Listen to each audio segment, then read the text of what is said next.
শিক্ষা আইনের যে গতকাল ২ ফেব্রুয়ারি খসড়া দেখলাম, সেখানে শিক্ষা আইন উপরে লেখা আছে হেডিংয়ে, কিন্তু কোথাও আইন তেমন কোনো জায়গায় তেমন কোনো আইন নেই। শুধু ৫৩ নম্বর যে যে অনুচ্ছেদ আছে সেখানে উল্লেখ করা আছে ১৮৯৮ সালের ৫ নং আইন।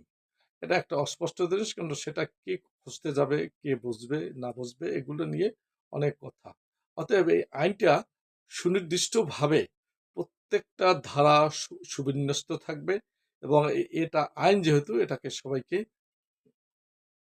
মানতে হবে, মানতে বাধ্য থাকবে সবাই। আর যদি না মানে তাহলে তার জন্য কি শাস্তি হবে সেটাও সেখানে উল্লেখ থাকতে হবে। অর্থাৎ আইন যেখানে, সেখানেই আইন ভঙ্গ করার জন্য থাকবে শাস্তি। অবশ্যই সেই আইনকে মানতে হবে প্রত্যেককে, সংশ্লিষ্ট প্রত্যেককে। অতএব শিক্ষা আইনটা যাতে শিক্ষা আইনই হয়, কারণ এটা একটা অনেকটা নীতিমালার মতো যদি হয় তাহলে তো এটা হবে না। ধন্যবাদ।